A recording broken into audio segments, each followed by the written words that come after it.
Welcome back, friends, to another Life Lift lesson. I am so pumped that you decided to join me for a few minutes as we jump back into our series, Life Anchors from the Last 30 Years. It is the month of January. It is a month of new beginnings as we have a brand new year, brand new start, and brand new opportunities. And maybe you're coming into this year and you're not feeling too optimistic. Maybe you're feeling like, Zach, I don't know if I want to keep going. I'm struggling. Brokenness and calamity seem to keep coming, and blow after blow, my heart's heavy. I've lost a loved one. I've lost a career. I've lost someone I love. Broken relationships are skewed across the landscape. And friends, I want to acknowledge that those realities are real and that heaviness, but I also want to stir your heart and uplift you today with practical insight that I have learned through the journey of going down in death and destruction, what seems to be an end, but then watching Jesus bring resurrection and life. So friends, let's jump back into Life Anchor number 7 as we jump into our series.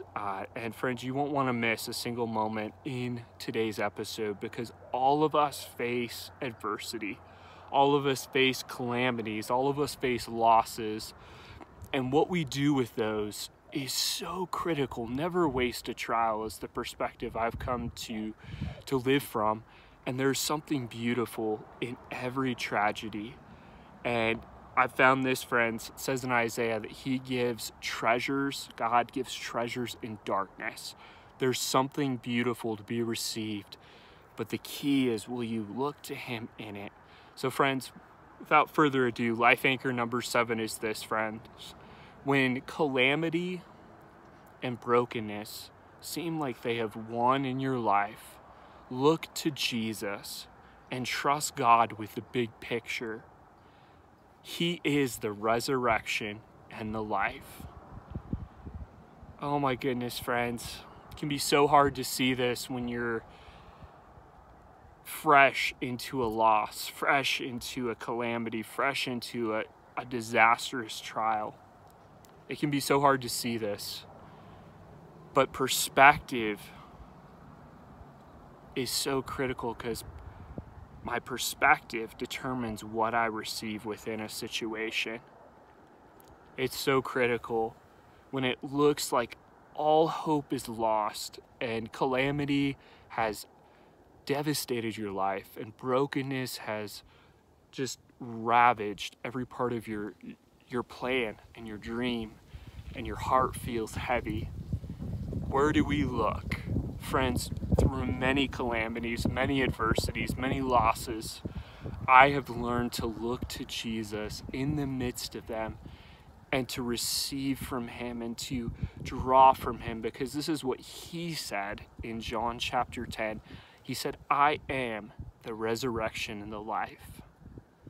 That's who he is, friends. It's who he is. It's not just what he does. He takes things that seem as though death and devastation have had their final toll, and he breathes new life and brings new and beautiful things from the wreckage. He is the God of living hope. He is the radical redeemer, and nothing is too broken, too lost, too dead. He can't resurrect, revive, and restore, friends.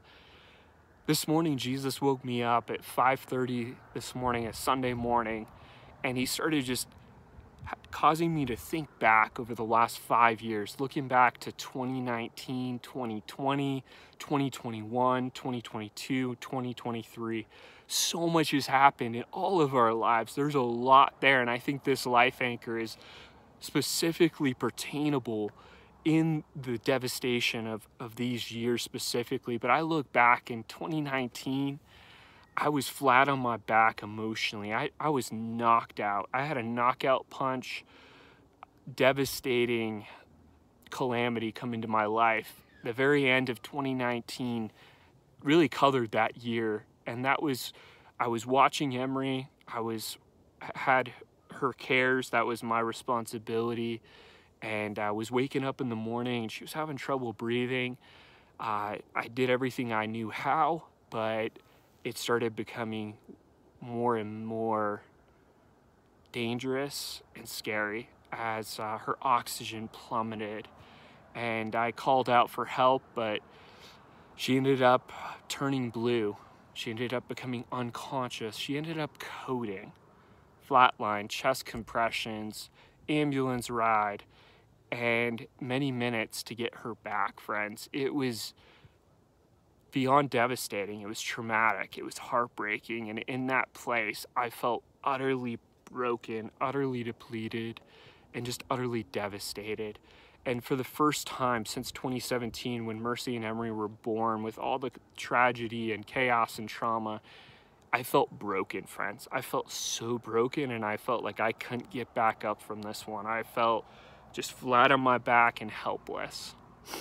And I was at a low point in my life. And then coming into 2020, things just continued to get worse. After being broken, I was then betrayed. 2020 went through one of the biggest betrayals that turned out to be a blessing that God has used. And I ended up watching Jesus remove to give. And that's what he does. He allows things to happen, but he wants our hearts, friends. And I turned to him with all of that brokenness, all of that heartache, all of that betrayal. And he started working in my heart. He started stirring hope. He brought comfort. He brought peace. He weeps with those who weep, friends. The heart of God is so compassionate. And it says in the Psalms that he stores every one of our tears in a bottle. Moving into 2021 was a season of really restoring hope. It was a season, excuse me, of digging deep and determining to become better and not bitter. It was a time of pouring into books and receiving new encouragement, new insights, and new perspective to rebuild and push forward. In 2022, God began a work of redemption and restoration as I met my dear wife, Anna, January 17th of 2022. After a wonderful hike, I literally just wrote a prayer for my future marriage. God was reviving hope and restoring my heart, and he was causing me to look to him. I wasn't looking for someone, I was looking to him, knowing he would bring the person. As I became, he would do the bringing. And he brought my dear wife, Anna, right in front of me, and our love story begun, and I fell in love.